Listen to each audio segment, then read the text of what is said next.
அந்த திக்னஸ் கேட்டோம். கீழே ஜல்லி நோண்டி காட்ட சொல்லுங்க. கீழே மண்ணுக்குதா ஜல்லிக்குதா? மண்ணு பாருங்க. 375 அளவு சார். ஆனா 375 கீழே கல்லு இருக்குதா பாருங்க. கீழே மண்ணா கல்ல பாருங்க. இல்லன்னா விடுங்க. போடவே மாட்டாங்க ரோடு. நானே 10 மனசு அந்த ஓரம் பாருங்க. நீ போய் பாருங்க அப்படின்ட்டு புரிஞ்சிக்க மாட்டேங்கற. நைட் இருட்ல வர சொல்லுங்க. இப்ப மெலிசா பட்ட எந்த இடத்துல சின்ன சொல்லு வெட்டுங்க.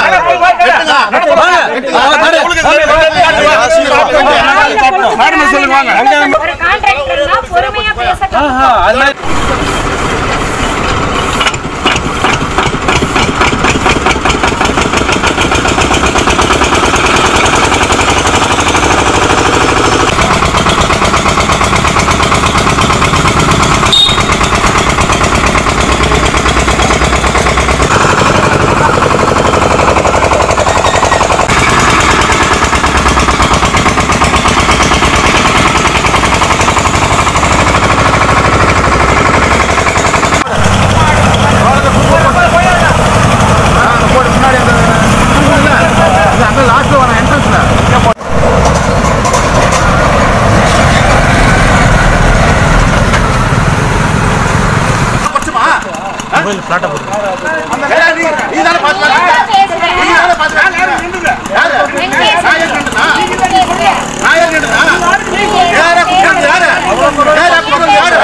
போடவே மாட்டாங்க ரோடு.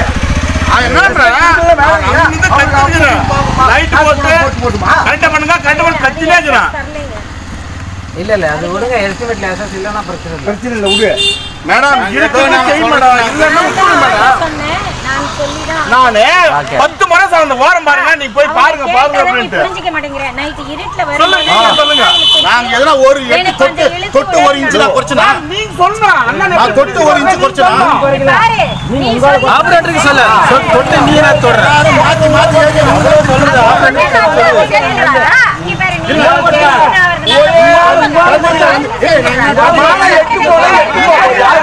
போடப்பா என்னப்பா இருக்க கேரளல கேட்ட போடு.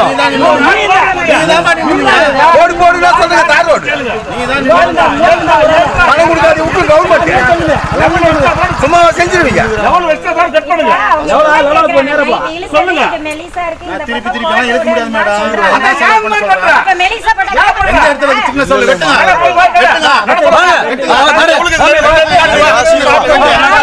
மேடம் சொல்லுங்க. அங்க மெலிசா போட்டோம். எங்க மெலிசா காணுங்க. வா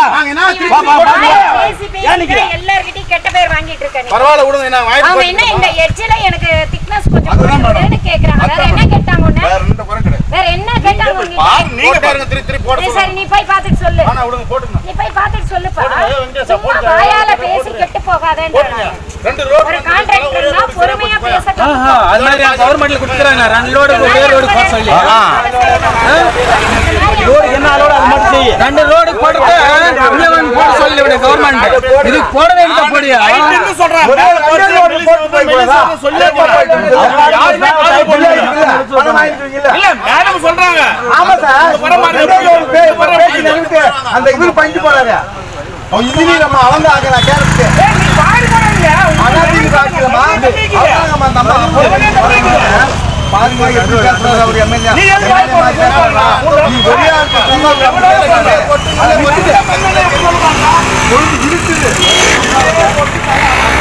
அவர் யாருக்கு சொல்லுது? இதோட போட்டாங்க. இதை விட மெனி சப்போர்ட் போட்டாங்க. ஏய் வையா வையா என்னங்க அங்க இவங்க போயிட்டாங்க. இது போடுறது வேஸ்ட் ஆச்சு. டர்னிங்ல வச்சு இதா டர்னிங். இது எவ்வளவு இது? டர்னிங்ல தான் லோட் உட்காரு. இப்போ அங்க இருக்குது கூட லோட் உட்காரு. டர்னிங்ல லோட் உட்காரு. வண்டி திரும்பற இடத்துல அதனால நீங்க சொல்லுங்க. நீங்க தான் கான்டாக்ட். நான் சொல்லியாச்சு. இங்க எவ்வளவு இது வாங்க. இங்க எவ்வளவு இது? அந்த சைடு அது இடத்துக்கு சைடு இங்க வாங்க. அது எவ்வளவு லோட்? என்னோட 12 போட்டு கேட்டீங்க. நீங்க லெவல் பண்ணி இல்ல லோட் எங்க பள்ளமா இருந்தா மண்ணு கொட்டி சரி பண்ணி பண்றதில்ல, நல்லா இருக்கிற பக்கம் ரோட மாத்தி போட்டு போயிடுறது.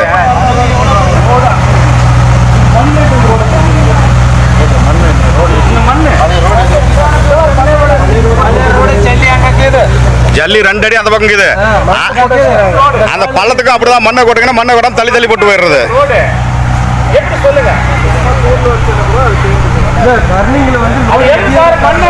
மண்ணு மேல போட்டு விட்டு போயிடுறது.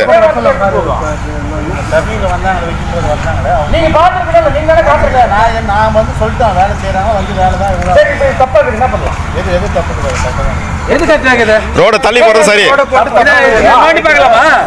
அதை தோண்டி பார்த்தலாமா? கண்டிப்பா தோண்டணும். இது பிரச்சனை. நீங்க சதுரம் பண்ணிட்டு ஒரு லெவலா திக்கா போட்டு பள்ளங்க 2 பக்கம் தான், எந்த பக்கம் பள்ளங்க தான் அதை சரி பண்ணிட்டு ரோட போடணும். மண்ணு மேல போட்டு விட்டு போயிட்டே இப்படி அப்படியே பாருங்க. அப்படியே 1 இன்ச்சு தான் இருக்குது பாருங்க. 3.75 அளவு சார். ஆனா 3.75 கீழே கல் இருக்குதா பாருங்க. கீழே மண்ணா கல்ல பாருங்க. ரூல்ஸ் பேசுறல்ல, கல்லு தெரியல பாரு. ரூல்ஸ் பேசுறல்ல, இந்த ரூல்ஸ் ஏங்க போடுங்க. இத பாருங்க எவ்வளவு நோன்பா வெளிய வருது. இது எவ்வளவுங்க? இல்ல இல்ல அந்த திக்னஸ் கிட்ட கீழே ஜல்லி நோண்டி காட்ட சொல்லுங்க. கீழே மண்ணுக்குதா ஜல்லிக்குதா? வெறும் மண்ணு. ஏன்னா ஜல்லி அந்த பக்கம் இருக்குது. ஆமா, பின்ன ரன்னிங் ஒரு 6 மாசத்துக்கு இந்த ரோட போறதுக்கு போடாம விட்டா கவர்மெண்ட் பணம் ஏறும். எதுக்கு இந்த 6 மாசத்துல எழுந்துருது? எதுக்கு? யாருக்கு இல்ல, நம்ம கவர்மெண்ட் கட்ட வச்சு பணத்தை கடன் இல்லாம இருக்கும் நாடு.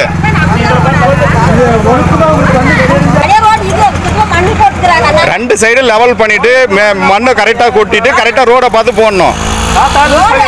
எல்லாத்தோட பாரு பேட்ச் போடுறாங்க. இவ்வளவு பேர் வந்து கேட்டு இடையில கேப் விட்டு பேட்ச் போடுறாங்க. டர்னிங் கூட்டு ரோடு திரும்புற இடம் இன்னும் கொஞ்சம் சேர்த்து போட்டா செலவாயிடுது.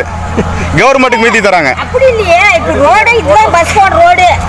அதுதான் நான் இதை சொல்லி நான் இதை காட்டி அவர்கிட்ட கான்ட்ராக்டர் காட்டி பாருனா ரோடு எங்க இருக்குது, எங்க தள்ளி போட்டு கேட்டா எடு என்ன பண்ற எடு அப்படின்றாரு. நீங்க என்ன டிகிரி முடிச்சிருக்கீங்களா? உங்களுக்கே தெரியுது, அவங்களுக்கு தெரியாதா? சொல்லுங்க பார்க்கலாம். இல்ல ரோடு கான்ட்ராக்டர் அதுக்குன்னு செய்யறவங்க அவங்களோட நாலேஜ் உங்களுக்கு ஜாஸ்தியா? அவங்க சொல்றதா சரியா இருக்குது. மக்களுக்கெல்லாம் தெரியாது, அவங்களுக்கு தான் தெரியும். மக்களுக்கு எதுவும் தெரியறதில்ல. ரோடு கான்ட்ராக்டர் கரெக்டா தெரியுது. கேட்டா அதுதான் கரெக்ட்ன்றாங்க. பேட்ச் போடுறது கரெக்ட், கேப் விட்டு போறது கரெக்ட்.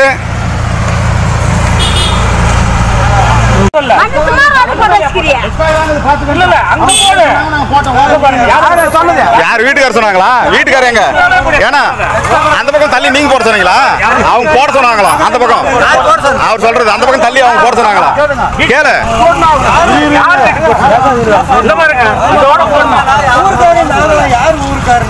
இல்ல யார் அந்த பக்கம் தள்ளி போட சொன்னது? வீட்டுக்கார நீங்க தள்ளி போட சொன்னீங்களா? வீட்டுக்காரன் தள்ளி போட சொல்லல, யாரு தள்ளி போட சொன்னாங்க? அவங்கள மட்டும் கண்டுபிடிங்க. மண்ணில் போட சொல்லி கண்டுபிடிச்ச கண்டுபிடிப்பாளர் யாரு? அவங்க முகத்தை பார்க்கணும்.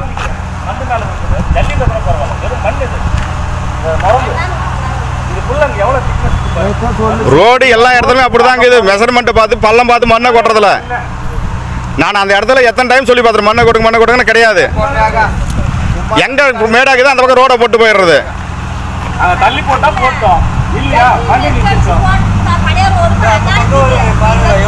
ரோடுக்கு 2 பக்கமும் கரெக்டா மண்ணை கொட்டி ரோட போட்டோம். இல்லைன்னா வேணாம் ரோடு நமக்கு. மலைக்கு மண்ணு அறுத்துன்னு போயிட்டாலே அதை கண்டுக்கிறது இல்ல.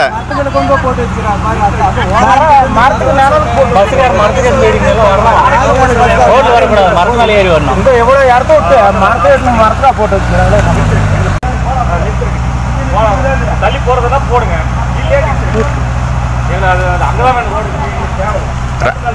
மொத்த ரோடும் கரெக்டா சர்வே பண்ணி கரெக்டா போடணும். பள்ளத்துக்கு கரெக்டா மண்ணை கொட்டணும். அதுதான் ரோடே வர்றது இல்லையா? போய் ரோட்ல போட்டுக்குது. இதே பஞ்சாயத்து தான். எங்க எவ்வளவு தூரம் போட்டு காலையில் போயிடல ஒரு ரூல்ஸ் இல்லன்னு சொன்னீங்களே இப்ப போட்டு தர இருங்க ரூல்ஸ் இல்ல நீங்க போறதல ரூல்ஸ் இருக்கு இல்லாத போட்டு தரனா அப்படி சொல்லுங்க பண்ணுங்க இத சொல்லி தான் நான் கேக்குறேன் எட்டு வந்து போட்டு தர நீங்க அளவு கம்மியா இருக்குது இப்ப தரேன் ஜல்லி போட்டு தர இருங்க தர மச்சார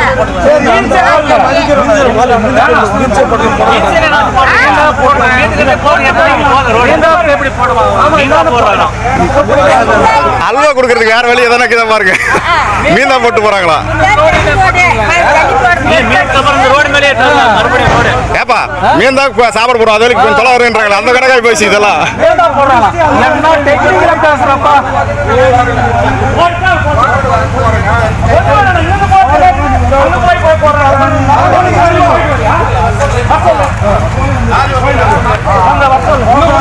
எதுக்கு இதை விட செலவு கம்மி தலைவர் கிட்ட பெயிண்ட்டுக்கு இது வாங்கி அடிச்சு விட்டு போயிடுங்க ரோட்ல கருப்பா தெரியும்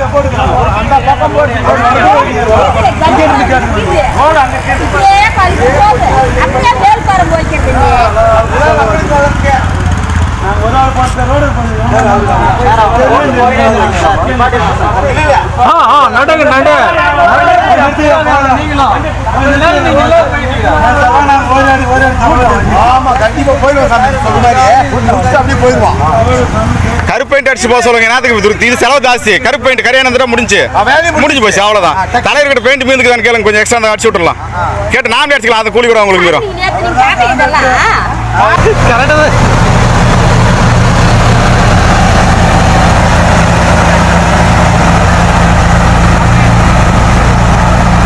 ஒரு மணி நேரத்தில் போட்டு முடிச்சிருவாங்களா இருக்குது அண்ணன் வச்சோங்கண்ணா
நீ பேசு நான் சொல்றேன்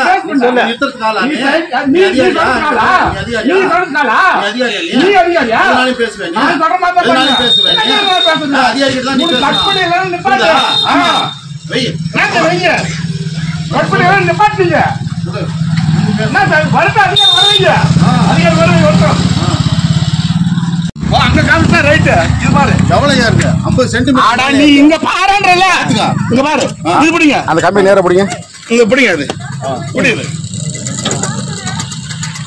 ஓகே ஓட்டு அதிகார வச்சு ஓட்ட நிப்பாட்டு பள்ளமக்கத்துக்கு ஃபுல்லா தான் போகுங்க அதே மேட்டர் படி வெண்டான ரோட குடுத்து போட்டு உட்கார்ந்து 40 சென்டிமீட்டர் 50 சென்டிமீட்டர் உட்கார்ந்து அளந்து நீ கான்ட்ராக்ட் பஸ் ரோட பக்கத்துல கான்ட்ராக்ட் எடுத்துட்டியா நீ தான் சொல்லிக்கிற எனக்கு அருள் என்ன நீ தான் எனக்கு பேசிக்கிற நீ யார் கேக்குறேன்னு கேக்குற ஊராரவ நீ யார் கேக்குற ஊராரவ கேக்குறியா நீ முதல்ல போடாத நான் சாட்சி நிப்பாட்டு நான் சாட்சி நிப்பாட்டு நிப்பாட்டு நான் சாட்சி மன எங்களுக்கு மன குத்து அளவு போடுறேன் உட்கார்ந்து ஒரு நீ பேசிக்கிற நீ யார் அதிகாரம்ன்ற நீ அதிகாரம் இல்லையா நீ சும்மா பேசாத நம்ம பேசாத நம்ம பேசாத அதே ஆம்பளை தான் எல்லாரும்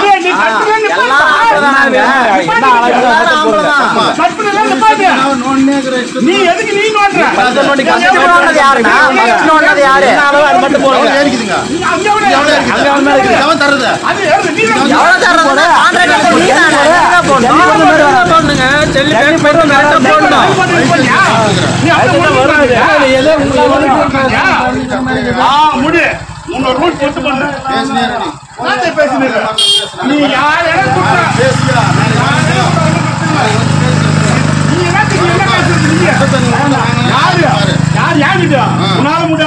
முடியாது நீ ஆமா நீ பேச யாரு கொடுப்பாங்க நஷ்டது பாத்துக்கலாம் யாரு கொடுப்பாங்க உன்னாலதான் ஆச்சு வா வா நீ பேச நீ பேச அதுமா நான் பண்ணிக்கிறேன் என்ன தெரியுமா பண்றது எனக்கு பண்ண தெரியும் ஊராரு கேட்டா நீ பண்ண தெரியும் நீ பேசல பேசு பண்ண தோண ரைட் நான் என்ன பேசுறேன் இதுக்கு எவன் தரது இது ஒரு அடி கேட்டியா உனக்கு என்ன போயிடுச்சா எந்த போன் தொட்டு தான் கேட்டீங்க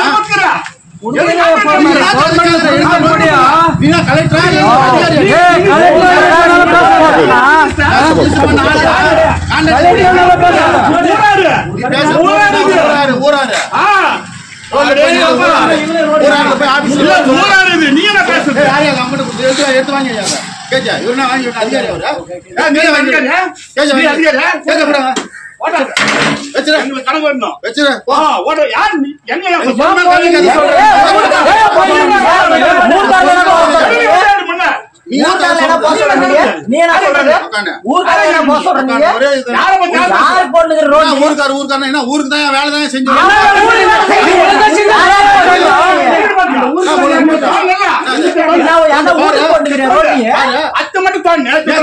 அறுவாடு தானே போட்டு எப்படி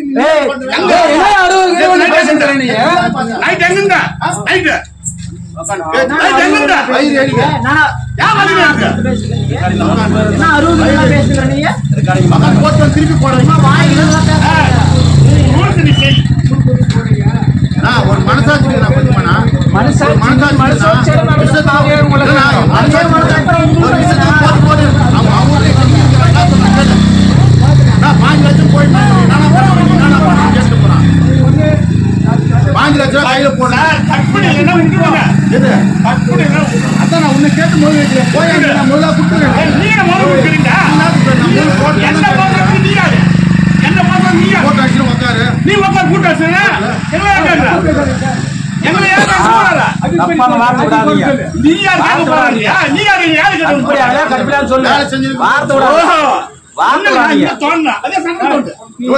ஒரு லோட்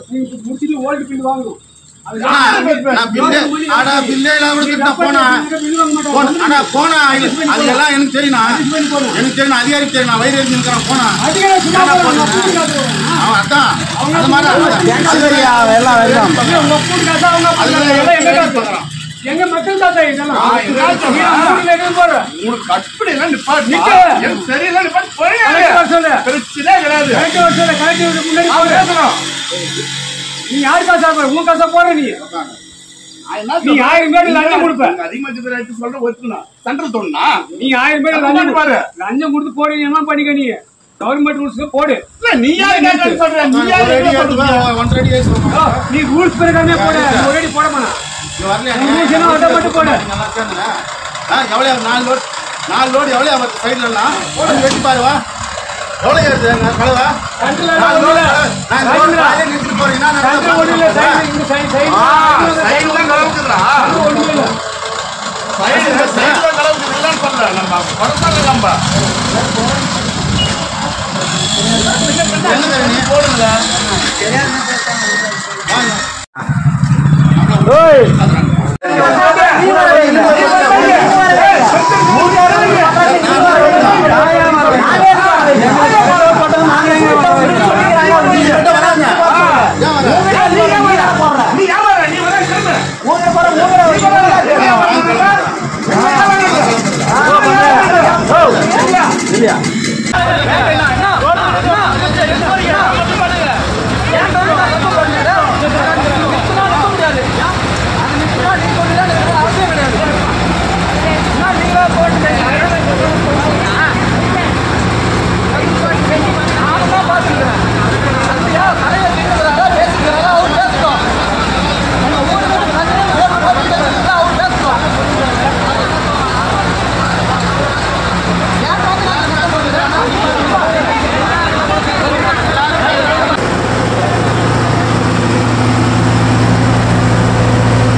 நமது சேனல் வியூவர்ஸ் அனைவருக்கும் வணக்கம்.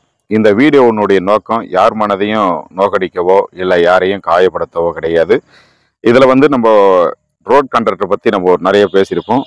அவரும் கூட நிறைய பதில் கொடுத்துருப்பாரு. ஸோ எல்லாரும் அவங்கவுங்களுடைய தரப்புல இருந்து அவங்கவுங்களுடைய நியாயங்களை இதில் பேசியிருப்போம். ஸோ இதில் நம்ம வந்து ஒரு அரசாங்கத்தை குற்றம் சொல்கிறதோ இல்லை ரோட் கான்ட்ராக்டரை குற்றம் சொல்கிறதோ இல்லை மக்களை குற்றம் சொல்கிறதோ இது எதுவுமே சொல்ல முடியாது. ஏன்னா எல்லா தரப்புலையும் ஒரு சின்ன சின்ன பிரச்சனைகள் இருக்கவே செய்யும். ஸோ உதாரணத்துக்கு மக்களை குறை சொல்லணும்னு பார்த்தீங்கன்னா ஒரு ரோடு போட்டுருக்காங்கன்னு பார்த்தீங்கன்னா அதே சமயத்தில் அவங்க வேலையாட்கள் எவ்வளவோ தடுப்புகள் அமைச்சு இந்த பக்கம் போகாதீங்கன்னு சொன்னாலும் அதை மீறிட்டு இங்கே தான் பக்கம் தான் அப்படின்னு சொல்லிட்டு ரோட்லேயே போகிறாங்க. இருக்கிற போட்ட உடனே அந்த ரோடை சேதப்படுத்துகிறாங்க. ஸோ எதனா சொன்னால் அவங்கக்கிட்ட சண்டைக்கு போகிறாங்க. ஸோ மக்களும் குறைபாடு இருக்குது. அதே சமயத்தில் வந்து ரோட் கான்ட்ராக்டர் வந்து இந்த அளவுக்கு பேசுறதுக்கு காரணம் என்னன்னு பார்த்தீங்கன்னா இது வந்து அதிகப்படியான மக்கள் நடமாடக்கூடிய பகுதியாக இருக்குது. இருந்தாலும் ஒரு வில்லேஜினுடைய ரோடு லிஸ்ட்டில் இருக்குது அப்படின்ற மாதிரி சொல்கிறாரு. இது வந்து ஒரு நகர பகுதியில் இருக்கக்கூடிய சாலை போல் இது அதனுடைய பதிவேட்டில் இல்லை அப்படின்ற மாதிரி அவருடைய ஒரு குறையை முன்வைக்கிறாரு. ஸோ அதை பற்றி நம்ம சாதாரண மக்களுக்கு எதுவும் தெரியாது. ஸோ அவங்க வந்து அங்கே கொடுக்கக்கூடிய ஆர்டர் காப்பியை கொண்டு வந்துட்டு அவங்களால முடிஞ்ச வரைக்கும் ஒர்க்கை முடிச்சுட்டு போகலான்னு நினைக்கிறாங்க. ஸோ அந்த மக்களுக்கு வந்து நம்ம இங்கே ஒரு ரோடு போடுறாங்கன்னா ஒரு 6 மாதம் கூட உழைக்கிறதில்ல. குறைஞ்சபட்சம் ஒரு 6 மாதம் கூட உழைக்காம மறுபடியும் தூசியும் எல்லாம் பேர்ந்துட்டு அந்த சாலையில் பயணம் பண்ணுறதுக்கே குழந்தைகளை தூக்கிட்டு ஒரு நம்ம குளிப்பெல்லாம் இல்லாமல் ஒரு ப்ரெக்னெண்ட்டாக இருக்கிற லேடிஸை கூட்டிகிட்டு போகிறதுல ரொம்ப சிரமம் இருக்குது. ஸோ பக்காவுக்கு அதே சமயத்தில் ரோடு ஓரங்களில் இருக்கக்கூடிய மக்கள் வந்து ரொம்ப பாதிக்கப்படுறாங்க தூசியால். ஊடுபுறம் தூசி எடுத்து சுவாசிக்கிறது பூரம் தூசி காட்டுறதும் சுவாசிக்க வேண்டியதாக இருக்குது. ஸோ அதனால் மக்கள் வந்து இறங்கி நல்ல பெரும் ஆதரவு கொடுத்து இந்த போராட்டத்தில் முடிஞ்ச வரைக்கும் சப்போர்ட் பண்ணாங்க. ஆனால் இது பெருமளவு போராட்டமானு சொல்கிறதுக்கு இல்லைனாலையும் குறைஞ்ச நபர்களே இருந்தாலும் அதிகப்படியான நபர்கள் அந்த இடத்துல கூடனா வேலை கிடன்றதுனால யாரும் வேண்டாம். ஸோ முன்னோட்டமாக ஒரு 10 பேர் 15 பேர் இருந்தாவே போதும் அப்படின்ற சூழ்நிலையில தான் எல்லாருமே இது பண்ணாங்க. ஆனால் இந்த இடத்துல முக்கியமாக பார்த்தீங்கன்னா ஒரு 3 ஊர் தலைவர்கள் எல்லாமே இந்த ரோடுக்கு பக்கத்தில் இருக்கக்கூடிய தலைவர்கள் எல்லாருமே வந்து ஆதரவு கொடுத்தாங்க. இதில் அதிகபட்சமாக ஒத்துழைப்பு கொடுத்தது பார்த்தீங்கன்னா நார்சம்பட்டி பஞ்சாயத்து ஸ்ரீ சீனிவாசன் அவர் வந்து ரொம்பவே நம்ம ரோடு போடுறதுக்காக மக்களுக்கு கூடவே இருந்து அது மட்டும் இல்லாமல் அங்கே இருக்கக்கூடிய மக்களுக்கு இவ்வளோ நேரம் கூடவே இருக்கீங்களே சாப்பிட்டீங்களான்னு கேட்டு அவரால் முடிஞ்ச வரைக்கும் சாப்பாடு வாங்கி கொடுத்து மக்களுக்கு ரொம்ப சப்போர்ட் பண்ணார். அதே சமயத்தில் யாரையும் குறை சொல்ல முடியாது. இந்த இடத்துல எல்லாமே அவங்கவுங்க தரப்புல இருந்து அவங்களால முடிஞ்ச வரைக்கும் என்ன செய்ய முடியுமோ மக்கள் கூட பார்த்தீங்கன்னா அவங்களுக்கு எத்தனையோ வேலை இருக்கும். எல்லாருக்குமே இன்னைக்கு வந்து அடிப்படை தேவை பூர்த்தி பண்ணுறதுக்காக என்ன சொல்கிறது கோடீஸ்வரனே நிமிஷம் ஓய்வு இல்லாமல் ஓடிட்டு இருக்கான். ஆனால் ஏழை மக்களுக்கு ஓய்வுக்கு எங்கே டைம் இருக்குது? எல்லாருக்குமே பண தேவைக்காக ஓட வேண்டிய காலம். இருந்தாலும் மக்களும் வந்து அந்த இடத்துல நின்று நம்மளால் முடிஞ்ச வரைக்கும் செஞ்சு விடணுன்றதால போராடினாங்க. ஏன்னா சாலை வந்து போட்டாங்கன்னா ஒரு 3 வருஷம்னா உழைக்கணும். ஸோ பராமரிப்புன்ற பேரில் திருப்பி வந்து நம்ம ரோடை வந்து அப்பப்போ பார்த்து சரி பண்ணுறாங்களா அப்படின்னு பார்த்தாலும் ஒரு கேள்விக்குறி தான். ஏன்னா இது அரசாங்கத்தை குறை சொல்றதுக்கு அந்த இடத்துல ஒர்க்கரும் போட்டிருப்பாங்க, ஆனால் அவங்க மெயின்டைன் பண்ணாமல் விட்டுருப்பாங்க. இடையில மழை வரும், இப்போ ரோடு போட்டாங்கன்னா ஒரு 10 நாளில் கூட மழை வரும், பக்கத்தில் இருக்கிற மண்ணை அரிச்சிட்டு போயிடும். அதை உடனே அவங்க வந்து ஒரு வேலையாட்களை வச்சு அதை வாரி திருப்பி அதே பக்கத்தில் சரி பண்ண வேண்டிய அவங்களுடைய கடமை. ஆனால் யாரும் அதை செய்யறதில்ல.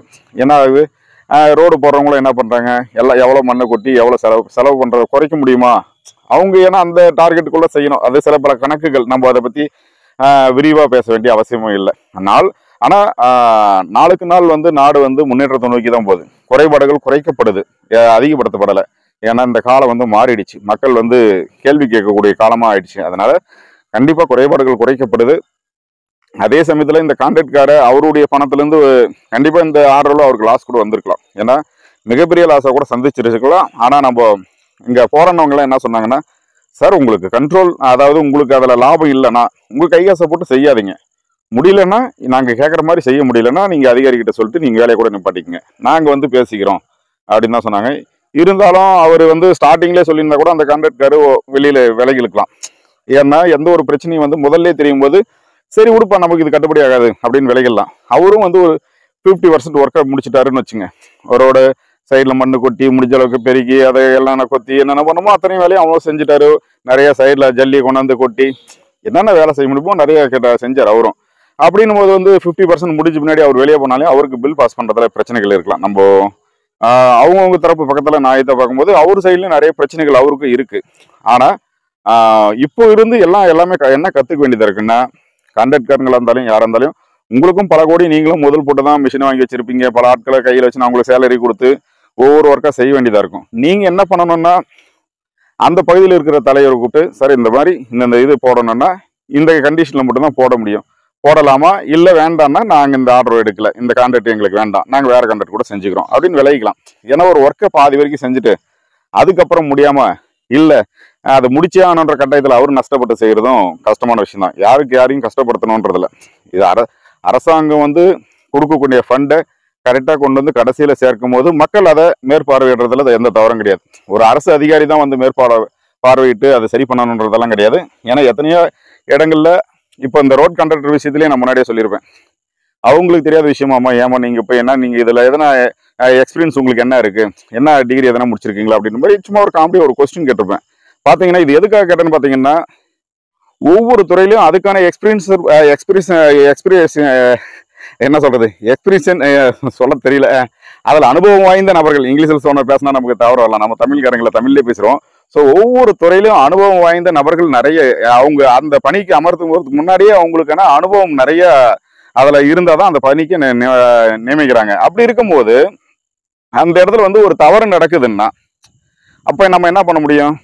ஸோ ஒரு ரோடு வந்து மண்ணில் போடாதீங்க, மண்ணில் போட்டிங்கன்னா பேர்ந்துக்கும். இப்போ நீங்கள் கரெக்டான ரோடை பார்த்து போட்டுட்டாவே பிரச்சனை சால்வ். ஆனால் நீங்கள் மண்ணில் போட்டால் உங்களுக்கான செலவும் வந்துடுது. இதில் உங்களுக்கு செலவை கூட கொடுக்கணுன்ற மக்களுடைய நோக்கம் கிடையாது. மண்ணில் போட்டுட்டிங்கன்னா பேர்ந்துக்குமே, அதை கரெக்டாக பார்த்து சரியாக போடுங்க அப்படின்றோம்.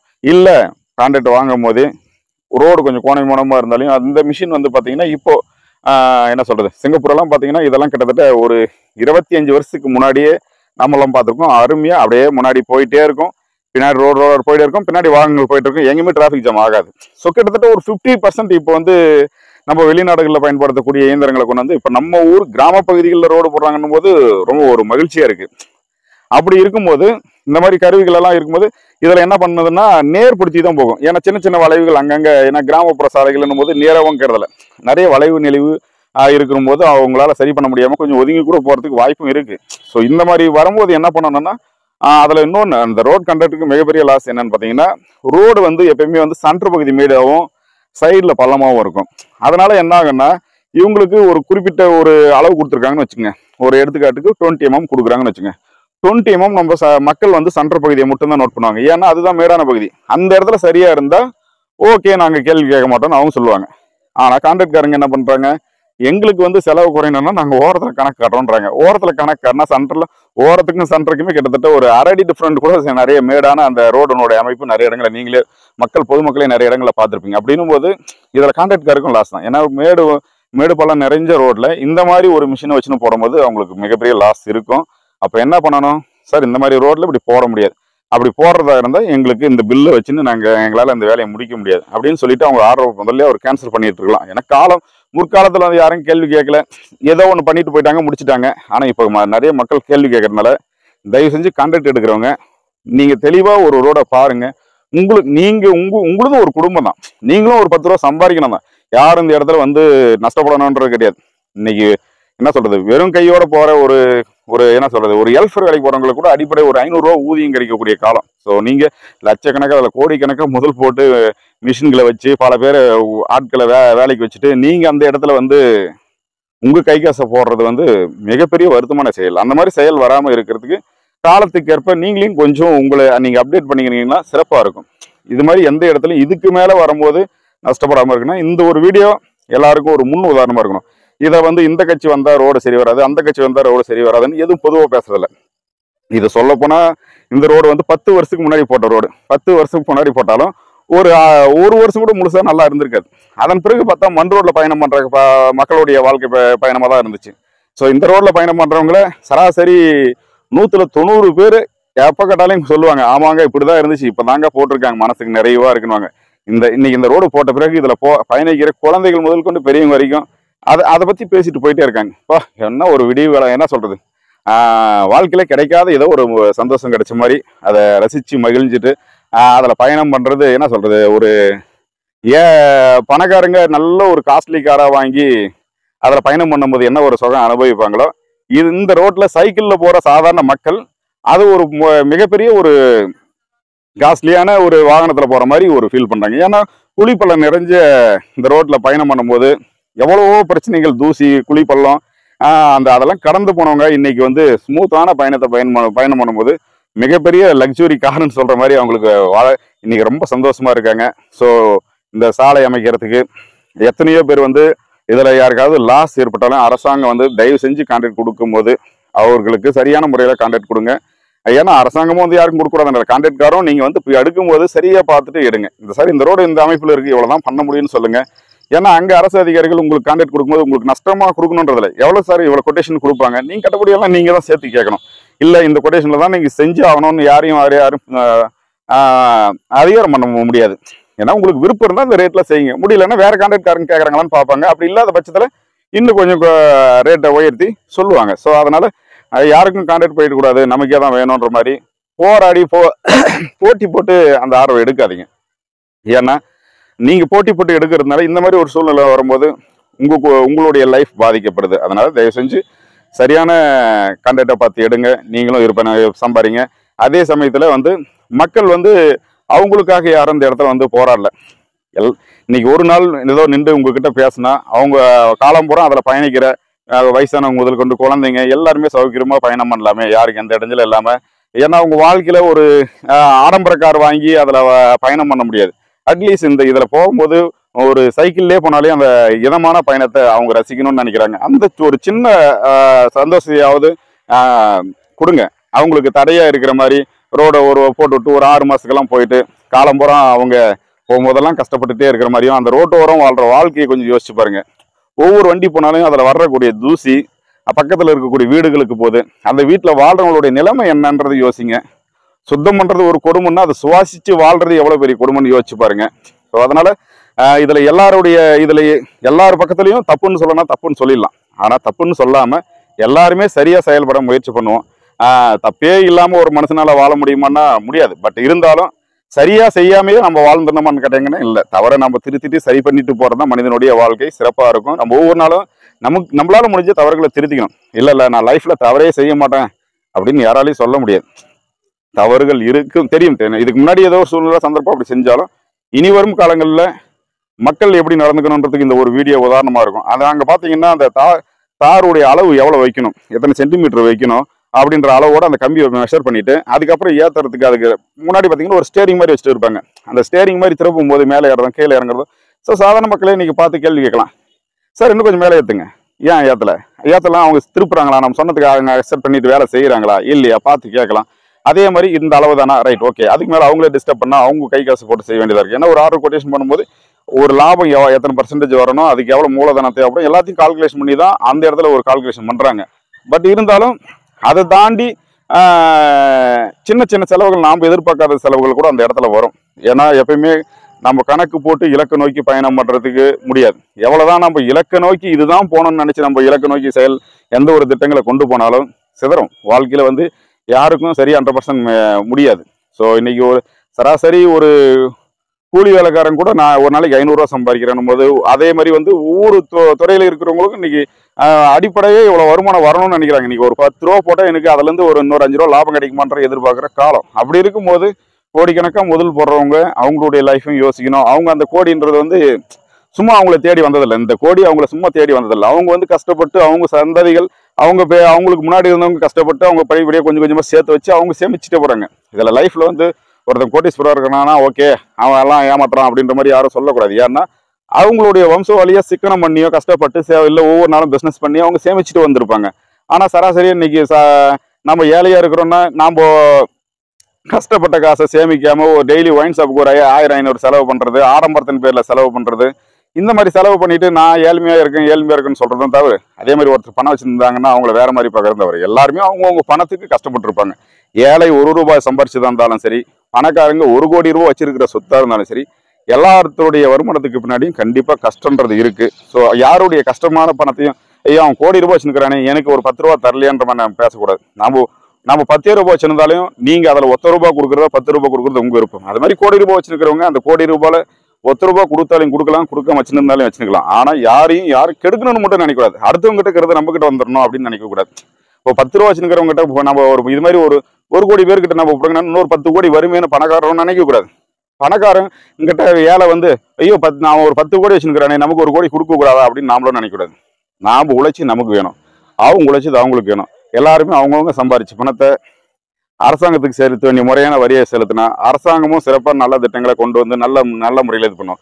மக்களும் வந்து ஒரு இடங்கள்லையும் தன் தவறை திருத்திக்க முயற்சி பண்ணும். ரோட்ல இப்படி பயணம் பண்ணாதீங்கன்னா வேணுமனே அதை டேமேஜ் பண்ணாங்களா அவங்க பல லட்சங்கள் அங்கே அரசாங்கத்தினோட வரி பணங்களை கொண்டு வந்து அங்கே ரோடாக போடுறாங்க. ஆனால் அடுத்த நிமிஷமே அங்கே வேஸ்ட் பண்ணுறாங்க. ஸோ இதெல்லாம் நிறைய எல்லார் தரப்புலையும் குறைகள் இருக்குது. இது இந்த ஒரு குறிப்பிட்ட தரப்பை நம்ம சொல்லிட்டு ஒரு தலைபட்சமாக நம்ம பேசுறது சரி வராது. எல்லார் பக்கத்துலையுமே குறைகள் இருக்குது. ஸோ இன்னைக்கு இந்த கார்பரேட்டுடைய அவருடைய மைண்டு எவ்வளோ ஃபீல் பண்ணியிருக்கோம் ஆனால் அவர் கோபமாக வெளிப்படுத்துறாரு. ஒவ்வொருத்தரும் வந்து வருத்தத்தை வந்து அழுகையாக வெளிப்படுத்துவாங்க. சில பேர் கோபமாக வெளிப்படுத்துவாங்க. அந்த மாதிரி அவரு கோபமாக வெளிப்படுத்துறாரு. பட் இருந்தாலே அவருக்கு இந்த கான்ட்ராக்ட்ல லாஸ் எதுவுமே வராமல் முடியணுன்றத எங்களுடைய விருப்பம், அதான் மக்களுடைய விருப்பமும். பட் இருந்தாலும் அதையும் தாண்டி ஏதாவது லாஸ் வந்தால் தயவு செஞ்சு அரசாங்கம் அதில் முன்னின்று எந்த ஒரு லாஸும் இல்லாமல் இந்த மாதிரி கான்ட்ராக்ட்காரங்களுக்கு முன்னின்று சரி பண்ணுங்க. ஏன்னா அரசாங்கத்தினுடைய ஒரு வேலையை எடுத்து ஒரு தனிநபர் வந்து ஒரு தனியார் கான்ட்ராக்டர் வந்து எடுத்து செய்கிறாங்கன்னா அதில் ஏதோ 10 ரூபா சம்பாதிக்கலாம் தான் அந்த இடத்துக்கு வராங்க. அந்த இடத்துல வர்றவங்க கிட்ட நீங்கள் எப்படியானா போங்க இவ்வளோதான் அப்படின்றத விட நடக்கக்கூடிய ஃபீல்டு ஒர்க்கையும் பாருங்க. அந்த இடத்துல போய் பார்க்கும்போது உங்களுக்கும் தெரியும். அரசு துறையில் இருக்கிறவங்க நிறைய இடங்கள்ல வந்து அதிகார துஷ்பிரயோகமாக இல்லாமல் சார் இப்போ அதிகாரி வந்துடுறாங்க இது பண்ணுங்க. இப்போ ரோடே வந்து இப்போ அனுபவத்தின் பேரில் அவங்க போட்டுட்டு போகிறாங்க. மக்கள் கேள்வி கேட்குறாங்க. உங்களுக்கு என்னையா தெரியுன்ற மாதிரி நம்ம நினைக்கவும் இல்லாமல் மக்கள் கேள்வி கேட்கணும், புரிதல் இல்லைன்னா புரிய வைக்கிறதும். அதே மாதிரி வந்து அந்த இடத்துல அரசு அதிகாரிகளும் அவங்க கடமையை சரியாக செஞ்சுட்டாலே நிறைய பிரச்சனைகள் சால்வ் ஆகும். நிறைய இடங்கள்ல நிறைய பேர் வந்து கடமை என்னன்னு தெரிஞ்சும் அதை மாற்றி செய்யறதுனால தான் நிறைய இடங்கள்ல பிரச்சனை வருது. தயவு செய்து அரசு அதிகாரிகள் தங்களுக்கான கடமை தெரிஞ்சும் தவறு பண்ணாதீங்க. ஏன்னா தெரியாத மக்கள் வாழக்கூடிய பல பேரை நீங்க கஷ்டப்படுத்தாதீங்க. இது இந்த துறையை மட்டும் இல்லை, எல்லா துறையும் பொதுவாக நான் சொல்றேன். ஏன் எல்லா துறையை பத்தி சொல்றேன்னு பாத்தீங்கன்னா எல்லா துறையிலுமே வந்து மக்கள் ஏதாவது ஒரு இடங்கள்ல கண்டிப்பா பாதிக்கப்படுறாங்க. ஏதாவது ஒரு இடங்கள்ல இல்லை, ஒவ்வொரு துறையிலையும் கண்டிப்பா பாதிக்கப்படும் போது ஐயோ இந்த துறையில இப்படி போய் நான் பாதிக்கப்பட்டிருக்கேன்னு எல்லாரும் ஃபீல் பண்றாங்க. காரணம் அரசு அதிகாரிகள் கடமையே செய்யறதுக்கு தன்னுடைய கோபத்தை காட்டாதீங்க. ஸோ கடமையில சில டைம் கடுப்பாகுவீங்க. ஏன்னு பார்த்தீங்கன்னா மக்களுடைய அறியாமையும் அந்த இடத்துல இருக்கும். அதற்கு ஏன் அந்த இடத்துல மக்கள் வந்து நம்மளை டிஸ்டர்ப் பண்ணாங்க. உதாரணத்துக்கு ஒரு டாக்டர் வந்து ஒரு ட்ரீட்மெண்ட் பண்ணிக்கிறாருன்னு வச்சுங்க. அந்த இடத்துல வந்து மக்கள் வந்து சார் இந்த இடத்துக்கு போறதுக்கு எந்த வழி அப்படின்னு கேட்டிருந்தா அவங்களுடைய நேரத்தை வீணடிக்கிற மாதிரி. ஸோ அப்போ கேள்வி கேட்குற மக்களும் தவறானவங்க கிடையாது. அதே சமயத்துல அவங்க கிட்ட டாக்டர் வந்து சரி இவங்க கிட்ட நம்ம கோவப்பட்டுட்டா அவங்களுடைய ஒர்க்கை சரியா பார்த்துருவாங்களான்னு கிடையாது. அந்த கோவம் அந்த ஒரு நபர்கிட்ட பார்த்தீங்கன்னா திருப்பி இன்னொரு நபர் அதே கேள்வி திருப்பி கேட்பாங்க. திருப்பி ஒரு டென்ஷன் ஆகுது. இவருடைய கடமையை அந்த இடத்துல செய்ய முடியாமல் போயிடும். அப்போ அந்த கடமையை அந்த இடத்துல நம்ம கோவப்படாம ஸோ இந்த பிரச்சனையை சால்வ் பண்றது எப்படின்னு நீங்க அடுத்தது வந்து அதை சரி பண்றதுக்கான சொல்யூஷன் நீங்க அந்த அதே மருத்துவமனையில் இருக்கிறவங்க நீங்க சரி பண்ணிட்டீங்கன்னா அதுக்கப்புறம் அந்த டாக்டருக்கு அந்த குறை இருக்காது, அந்த பிரச்சனையும் கோபமும் இருக்காது. அது மாதிரிதான் எல்லா துறையிலுமே அவங்கவுங்களுக்கான கடமையை செய்யறதுல கடுப்பை காட்டாம அந்த இடத்துல ஒருவேளை மக்கள் நம்மளை கஷ்டப்படுத்துறாங்க, நம்மளுடைய கடமையை செய்ய விடாம தடுக்கிறாங்க, அதை அவங்களுடைய அறியாமையால தான் செய்வாங்க. மக்களும் சரி அதிகாரிகளை டிஸ்டர்ப் பண்ணணும்னு நினைக்க மாட்டாங்க. அதிகாரிகளும் மக்களை நம்ம வந்து கொத்தடிமையை நடத்தணுன்றதெல்லாம் கிடையாது. எங்க ஒரு கொத்தடிமை நடக்குதோ அதை தடுக்கிறதுக்காக தான் அதிகாரிகளை உருவாக்கி அரசாங்கமும் செயல்படுது. எல்லா இடங்கள்லயும் வந்து எல்லாருக்கும் எல்லாம் கிடைக்கணும். ஸோ ஒரு ஏழை பணக்காரனால பாதிக்கப்படக்கூடாது, பணக்காரன் ஏழையால பாதிக்கப்படக்கூடாது. ஸோ எல்லாருக்கும் எல்லாமே கிடைக்கணும் அப்படின்றதுக்காக தான் இந்த ஒரு அரசாங்கமும் நமக்கு எல்லாருமே எல்லாத்தையும் சரி பண்ணி கொடுக்கறதுக்காக தான் பாடுபட்டு இருக்கு. அதுக்காக தான் சட்டம் ஏற்றுறாங்க. சட்டம் ஏற்ற இடங்கள்ல கூட பார்த்தீங்கன்னா கூட என்ன சொல்றது, கஷ்டத்துக்காக போனவங்க கிட்ட பீசு சொல்லி காயப்படுத்துறதுக்கு கூட நிறைய நிகழ்வுகள் நடக்குது. என்னை பொறுத்த வரைக்கும் பார்த்தீங்கன்னா அரசாங்கம் இன்னும் அந்த காலத்து சட்டத்தையே கையில வச்சுட்டு காலத்தை கடத்தாம நிகழ்வு காலத்துக்கு ஏற்ற மாதிரி நிறைய மாற்றங்களை கொண்டு வரணும். ஏன்னா அப்போதான் வந்து சரியாகும். எல்லாருக்கும் வந்து ஒரு விலைப்பட்டியலை கொடுக்கணும். ஒரு அரசு துறையில் போனால் இந்த பிரச்சனையா இவ்வளோ ஃபீஸ் கட்டணும், நீ எந்த வேலையானா செய், உன்னுடைய விலையை வெளியே போட்டு வை. பார்த்துட்டு மக்கள் ஓகே எனக்கு இந்த பிரச்சனை இருக்குது, இந்த பிரச்சனைக்கு எவ்வளோ ஃபீஸ் வாங்குறாங்க வெளியில பார்த்தா தெரியணும். நீ எத்தனை ஒர்க்கு சரி அத்தனை ஒர்க்கும் போடு, இதுக்கு இவ்வளோ ஃபீஸும் போட்டுரு. உங்ககிட்ட வந்து கேள்வி கேட்டு உன்னை கஷ்டப்படுத்தணுன்றது அவங்களுடைய நோக்கம் கிடையாது. அவங்க வந்து அதிக வேலையை முடிச்ச முன்னாடி ஐயோ இவ்வளோ திட்டம் பிடிங்கிட்டாரே, இதுக்கு நான் கம்முனு ஜெயிலே கூட இருந்துருக்கலாமேன்ட்டு ஒரு குற்றவாளி குற்றமே செய்யாம ஒரு நான் நிர்வராதி நிரூபிக்கிறதுக்கு அவன் செலவு பண்ணி கஷ்டப்படுறதாகவும் இருக்கக்கூடாது. ஒருவேளை குற்றவாளியா இருந்தாலும் இதுக்கு நான் செலவு பண்ணுறதுக்கு கவனம் ஜெயிலே இருந்திருக்கலாமே அவனும் நினைக்கக்கூடாது. அது மாதிரி இது ஒரு துறையே இல்லாமல் பொதுவாக எல்லா துறையும் சொல்கிறேன், அரசு அதிகாரிகள் தன்னுடைய கடமையை சரியாக செய்யுங்க. அதில் கடமையை தவறும் போது மக்கள் அந்த இடத்துல பாதிக்கப்படுறாங்கன்னா அந்த மாதிரி செயல்களை செய்யாதீங்க. நிறைய இடங்கள்ல தவறாக செஞ்சிட்டோம், அது சிஸ்டம் ரிப்பேரு இல்லை, அது வந்து அந்த தப்புக்கு நாங்கள் பொறுப்பில், இதுக்கு முன்னாடி இந்த அதிகாரிங்க பொறுப்பு, நாங்கள் அதுக்கெல்லாம் ஒன்றும் பண்ண முடியாது அப்படின்ற மாதிரி சொல்லாமல் மக்களை பொறுத்த வரைக்கும் ஒரு துறையை தேடி வராங்கன்னா முன்னாடி எந்த அதிகாரி இருந்தாங்க அதுக்கு முன்னாடி எந்த அதிகாரிங்கன்றதாங்கலாம் கிடையாது. அதிகாரிங்கிட்ட வராங்கன்றது அவங்கள பொறுத்த வரைக்கும் நீங்கள் அதை சரியாக செஞ்சு மக்களுக்கு நிறைவான ஒரு செயலை செய்யுங்க. ஏன்னா நீங்கள் அதிகாரிகள் தவறு செஞ்சீங்கன்னா அது அரசாங்கத்தினுடைய தவறாக போயிட்டு ஆள்பவர்களுக்கு அது இடையூறு அமையுது. அதனால தயவு செஞ்சு அதிகாரிகள் சரியான செயல்படுங்க. நீங்கள் இந்த இடத்துல ஒரு சின்ன பிரச்சனை பண்ணீங்கன்னா கூட ஆட்சி நல்லாட்சியே கொடுத்தாலும் அந்த ஆட்சி செய்கிறவங்களுக்கு பெரிய கெட்ட வரும்.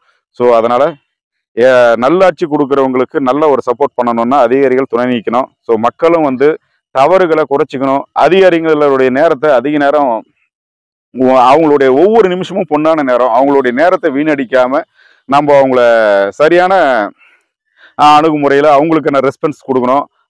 அதே சமயத்தில் வந்து அரசு அதிகாரிகளும் மக்களுக்கும் கொடுக்கணும்னு எதிர்பார்க்குறேன். ஸோ வாழ்க்கையில் வருங்காலத்தில் எல்லாம் மாற்றம் வரும்னு நமது சேனல் மூலமாக கேட்டுக்கலாம். மக்களின் போராட்டத்தினால மக்களுக்கு ஒரு நல்ல சேலை கிடைச்சிருச்சு. இருந்தாலும் ரோட் கான்ட்ராக்டருக்கு இப்போ என்ன மாதிரி நஷ்டம் வரும்னு தெரியல. மக்கள் சுகமான பயணங்களை இப்போ மேற்கொண்டு இருந்தாலும் சில பேர் அதிவேகமாக பயணம் பண்ணுறாங்க. இவங்களால சோகமான பயணமாக மாறதுக்கும் வாய்ப்பு இருக்குது. இந்த வேகமாக போகிறவங்களை பற்றி உங்களுடைய கருத்துக்களை கமெண்ட் பாக்ஸில் தெரிவிங்க.